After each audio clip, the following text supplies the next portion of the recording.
Thanks for tuning in today. I'm Dr. Nick, the Incrementalist.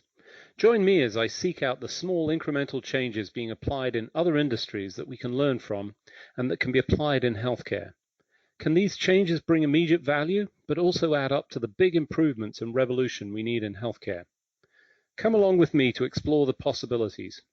My innovative guests from around the globe have used small incremental improvements to achieve their moonshot. And today, as I am each month, I'm delighted to be joined by Craig Joseph. He is the Chief Medical Officer at Nordic Consulting Partners. Craig, thanks for joining me today. I look forward to our conversation. So we're going to break with a long-standing tradition. We're not going to open with COVID. In fact, we might not even mention that word except for the mentioning that I did just then. It's over now. It's over. Yeah, You've mentioned it. It's done. The streak that was going to start has now stopped. Unfortunately. So as we do traditionally, we sort of look at what's going on and the latest news. And I have to say, you posted something about fabric health. And I was intrigued. I certainly had some thoughts. But tell us what that is and what was interesting to you about that. Yeah, I read an article about fabric health, and I think my tweet was something like, I love it. I love everything about it. I love the name. I love the idea. They are a group of healthcare providers that decided that they want to meet people where they're at. And they are, I'm putting air quotes around this, providing healthcare at laundromats. They're going into kind of pop-up healthcare. So just sitting there and engaging with folks who are coming in. So I don't think that they're doing, you can schedule an appointment at a laundromat yet to get your headache checked out. But they're there to, hey, we're, here you've got some time generally if you're going to a laundromat, right? You've got some free time. And maybe you want to have a conversation about something that you've heard. So a way of kind of cutting through some disinformation that's been out there. And I think that they also can actually provide some care. They have the ability to provide certain, I think, vaccines and other kinds of treatments that are pretty generic. But just the concept of meeting people where they're at in a no white coats and not a stodgy office. And I think that's just it's an interesting idea. It's certainly not a moneymaker, but boy, it can save the country money because the more folks that you can get to and get good, solid medical information from medical professionals, you can prevent illness. By preventing illness, you prevent folks from missing work unnecessarily. So you're actually helping in so many different ways by just doing these little small interventions, I thought. So I've got to say, I was entirely disappointed having read the headline. I was thinking my merino wool jumper, or actually, you don't call them jumpers. I forget what the word is here, but yeah, I only speak American, so that's a problem for me. I was looking for something that would Sweater, that's the word. Yes. Sweater. So, okay. The emergency care for my merino wool sweater that was suffering from a disaster. Joking aside, I think, your point is exactly right. You have to meet people where they are. We talk a lot, or at least I do, about friction. And the friction is, if you keep calling me and I don't answer the phone, we're not going to communicate. And if any of you have children out there, you've probably either had the experience of calling and getting the voicemail that says, send me a text message, or don't bother leaving me a voicemail. And it's the same principle. It's the essential nature of communicating with people where they are. And, I think the laundromat is a good place. I'm curious about other people and their experiences. I fortunately don't have to use one currently, but in the times that I did, I would always leave because my clothes were never worth very much, so I didn't worry about it. So I tried to be more productive with that time, but sometimes it wasn't in a great place. But I think it gives you some opportunity and setting up of resource. The other place that I saw this that I thought was truly brilliant was Andrew Suggs, and I interviewed him on this show. He has Live Chair. similar principle, but in his case, it was the barber shop, which, ultimately was the home of the surgeon. That was where surgeons originally practiced their or developed some of their skills before we had the, true medical profession. And, it is the nexus of some communities. In this case, this group tends to trust. It was equipped with technology. So Andrew and Live Chair started to equip these places with technology that allowed people to check in. It had capabilities to deliver information, support that. I mean, for me, why would we not be doing this? Why should I have to go to a hospital? Perhaps that's a sort of post-pandemic influence that's delivering a different view that says, we don't have to do things the way it's always been done. You don't have to go and see the doctor. The doctor could come and see you. Although, to be clear, that's what we used to do in England. We had home visits. That was an integral part of the general practice. I think it still occurs, but much less, unfortunately. But it was an essential part because you got much more information about the individual because you could see what their home living circumstance was. Yeah, we have to reset our expectations. My expectation is I go to the doctor's office and everything I need is right there. So I'm going to have access to the doctor. I'm going to have, if I need a test, I'm expecting that they'll be able to draw that lab for me. If I need a vaccine, I expect that they're going to be able to give it to me, a referral to a specialist. And to some extent, that makes sense. To another extent, I think we're all now kind of living in this technology world whereby we don't need everything all the time, all at once from one source, right? And so now it might be reasonable that you go to a doctor or a doctor comes to you and says, well, you need a shingles vaccine and you need a flu shot. And when you say, well, doctor, you can give those things to me. Nope. You can go to CVS or Walgreens or a local health department and get that. And it may not be as convenient, but it might be also actually more convenient because if you're going to be seeing a doctor or a healthcare professional at a laundromat or at a barbershop, there's no way you're going to be able to get everything that you need. But half the battle is knowing what you need, and I think that's what you have the ability to do when you're actually in the community, seeing people who, again, I expect that most people who walked into the barbershop or walked into the laundromat were not anticipating interacting with a healthcare professional. But most likely folks had some questions. And unless they've just seen their doctor, this would be a great opportunity for them to get some of that information and get pointed in the right direction. And who knows, maybe I'm wrong. And we can offer some quick, easy lab tests and the like. I'm certain that we're going to be able to do that. We're going to see more of that. We've seen it sort of rolled out to the remote patient monitoring, the home medical capabilities. You described it as a sort of, drop-in solution, the capacity. But you're right, you don't have to see anything.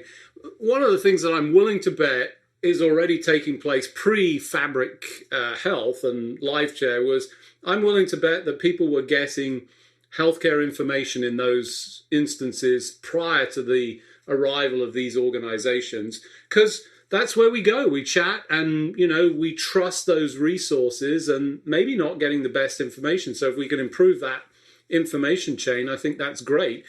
And as I think about, what that means for the future, one of the things that we've seen post-pandemic is this incredible increase in delayed care. I want to say at least for the first 6 months, it could even be a year, there was a huge reduction in the amount of care that was being delivered. People weren't going out. They delayed things either because they had to or because that was just what was felt to be the right thing to do. And the consequence of that is that we're seeing, or we've had less screening. And as we know in medicine, the earlier you catch something, the more likelihood that we've got of actually having a successful outcome. Huge problem around it. And I think we've got to turn that ship because everybody's sort of, well, I'm not doing it anymore. It used to be a habit. Now it's no longer a habit. We've got to turn that around. Maybe this is part of turning it around. Yeah, I agree. And again, you need to know that you need that test and that you can get it safely. We're talking about mammograms and colonoscopies and routine childhood vaccines, which had fallen way behind. They're starting to catch up, but these are things that we will be this outcomes and will be felt for years and years, especially with some of the cancer diagnoses that we inevitably are going to be making more of at a later stage, which are more difficult to treat, and trying to get back on that treadmill, of this is what I do. Every year I get a flu shot in the fall. And I know that every 10 years I need to get my colonoscopy. And these are the things that we need to kind of get our mindset to get back on that treadmill, because it's a healthy treadmill. But also we in the medical industry need to be available, right? And so up until very recently, hospitals were canceling what they consider to be non-emergency surgery. And sometimes that's cancer surgery is non-emergency, right? And certainly having beds available for folks who are having same-day procedures, which sometimes people need to stay overnight. All of those procedures and tests and studies have been canceled or delayed. And so absolutely, it's going to be essential to kind of to get back on track. And it's hard to get folks on that, and they've been off of it, which we all understand why and how we fix it. And these are some of the fabric health and going to laundromats and barbershops. I think is part of the way that we can get folks to consider their preventative care, because it's so important. As you know, I'm a pediatrician, and much of what I do clinically is trying to get kids to not get sick, to try to prevent illness from happening in the first place. And vaccines are an important part, but certainly checking their development and making sure that things are moving along as they should be, and when we find problems, acting immediately. All of that's been kind of pushed off, and so COVID is there. I said it. Even if we never see the virus that causes COVID ever again, which I suspect is not the case, the effects of the pandemic will be with us for years or decades to come, unfortunately. For those of you just joining, I'm Dr. Nick, the Incrementalist. Today I'm talking to Craig Joseph. He is the Chief Medical Officer at Nordic Consulting Partners. We're in our News You Can Use monthly edition, just talking about the delayed care and, as you rightly pointed out, Craig, the importance of vaccinations. And, interestingly, the book I'm reading right now, You Bet Your Life by Paul Offit, sort of talks about the history of polio. And that, for the most part, predates me. I mean, I saw the tail end of some of the instances of it before we really purged it. But it's really quite interesting to see how terrifying that disease was to the community and what it did in terms of an impact, in terms of the fear. There was definitely missteps in terms of the rollout of the vaccine, in case, in one specific instance where the batch of the vaccine actually caused polio, and then not just caused it in the people that received it, but also transmitted it. Terrible things. The important point here is that we've learned through the course of that history to improve. So every time that we make a misstep, and this has been true in the recent times, we don't understand everything. It's a constant learning process, and we have to refine our understanding. And I think your point about prevention is an imperative here, because polio as a disease was entirely debilitating. Really making a mess of many people's lives, and we've purged that thanks to the wonders of science and the wonders of vaccines that are truly safe at this point.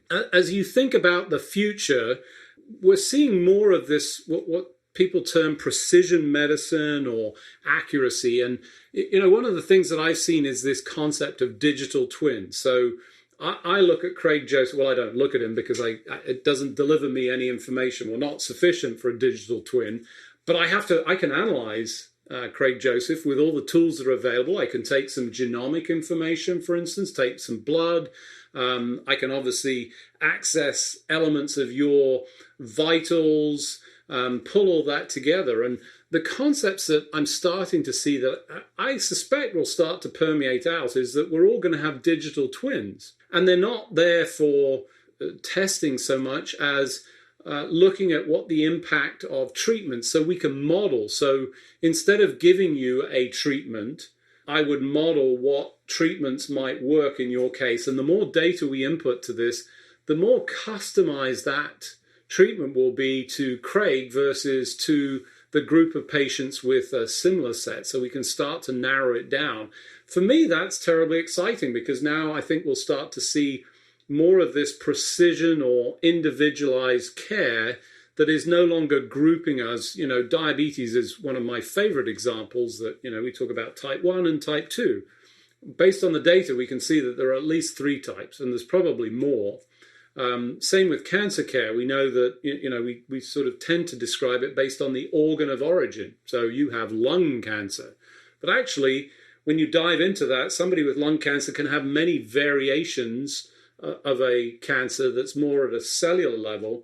And as we start to understand that, I think we'll get to this customized therapy. A blog that I'm reading of an individual that was essentially told that he had a very short period of time to live, but they've discovered a therapy that works in his particular case.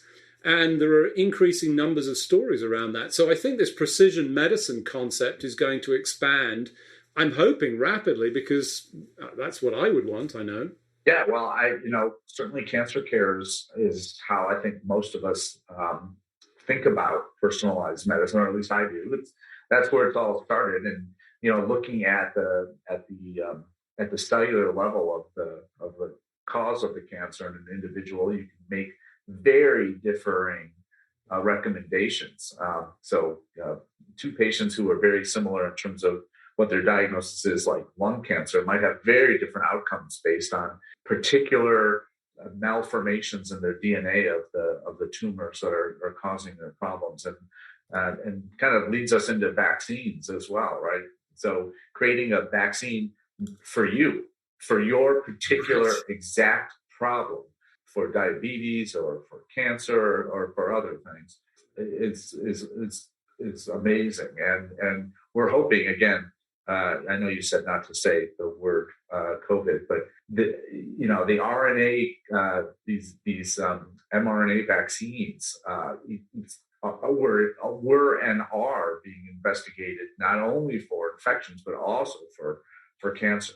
And that the idea that you can get a vaccine in the same way that a vaccine creates an immune response to a virus or a bacterium, it could induce an immune response to a tumor or to a type of cancer cell. And so instead of giving you chemotherapy, which is, I think we all know, many kinds of chemotherapy really are just poison, and that we're trying to direct at a specific kind of cell that has side effects on other cells. Boy, if we could be more precise and direct either that medication or a vaccine to help direct your own body to attack these foreign cells, it's amazing. And I do hope that something that's positive, maybe that came out of the pandemic, is the acknowledgement that this technology works, right? This is how we were able to come to get a vaccine so quickly and so effectively. And hopefully it's a launching platform so that all kinds of new and exciting things that we've been dreaming about can actually start to come to fruition. Yeah, it's interesting you bring up that point. I mean, we've seen the steady progression, and I'm trying to think of the most recent one. I can't think of the most recent example, but, historically, the Epstein-Barr virus that, causes Burkitt's lymphoma, hepatitis B, hepatitis C, HIV, and, some of the cancers that were caused, and, now herpes and human papilloma virus that's showing a direct link. As we sort of look forward, the importance of the speed of research to understand. So we identify a virus that causes it. Now we need a vaccine, because that's now preventative of that disease. Because if you can then roll out the vaccine, obviously with acceptance and approvals, one of the things we've certainly seen in this pandemic is this accelerated approval process. And, I certainly feel confident enough. I've had my shots in the arm. I, watched the data. I can't say I was as knowledgeable as I feel like I am now in terms of vaccine developments, but we were talking years. I think 4 or 5 years was potentially the fastest we'd seen a vaccine, go from start to finish. We did that in under a year. Do you think we'll see more of that? I do. I think it's the genie's out of the bottle, and we now know that we can. There are times where we don't need to do such large studies, right? That we can draw conclusions from smaller numbers and putting in other experience and other information into that mix.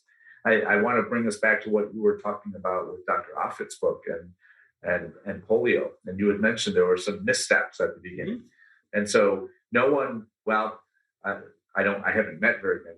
Actually, I've never met anyone who's opposed to the polio vaccine, especially to someone for some of our elderly who have lived through polio. Most of us have never actually seen polio. Most young folks have no clue what it even is. It wasn't all rosy, and it did, and had some fits and starts. And there were people that were clearly injured as we tried to get the science right. And the science develops, and you don't snap your fingers and it's done. Again, that's been one of the major problems with this pandemic, is our inability to properly and optimally communicate how science works to the masses, to the non-scientists, which is like, hey, we think we got the answer, and we find out that we were wrong. And usually that's to no one's harm. No one was trying to do that on purpose. It's just, that's how science works. And so I do think that we've made these tremendous strides in reassuring the public, reassuring physicians like you and me, just like you. I was the second I was able to get my vaccines, I did. And did I understand everything? No. Did I understand more than the average folk? Probably, just because of my training and my ability to read some of the literature. But I do think that we can relax, and we'll have to relax some of our very strict rules, but can still have the same outcomes, even without the very strict rules that were in place. So I don't think anyone is talking about saying, well, we're okay with a bunch of people dying if this doesn't work out great. That is not what anyone's saying. I think what we're trying to say is, hey, we think we can have the same very, very low level of side effects and ill effects, but not need to have as much time or enroll as many people or spend as much money, so that we can get some of these life-saving and limb-saving therapies out into the public and being used. And if that's the case, if that continues to be the case, then that is a win for everyone, for the people who are the scientists who are researching, the manufacturers who are creating, the clinicians who are administering. Everyone wins if we can do all of this life-saving and kind of magic faster. And I think the interesting thing that I got from Jonas Salk and his regrets, aside from obviously the devastation of the sense of, any harm done, but, it was interesting. One of his big regrets was all the people that were in the control arm of experiments that suffered polio, that he felt entirely guilty about. But, it was an appropriate course of action for the discovery, the proof, these randomized controlled studies that are essential. But I think you're right. We're finding better ways. If I had one piece of, advice at the end of all of this for folks entering the profession, is really get to understand statistics, because I think you're going to need them essentially into the future. Unfortunately, as usual, we've run out of time, so it just remains for me to thank you, as usual, for joining me. Thanks for joining me on the show, Craig. Always, it's a pleasure. I look forward to our talk next month. Thanks for joining me today. Do you have any better ideas, or have you found a small incremental change that's brought about a big improvement in your world? Let's continue the conversation on our hashtag, The Incrementalist, or share with me at DrNick1 on Twitter.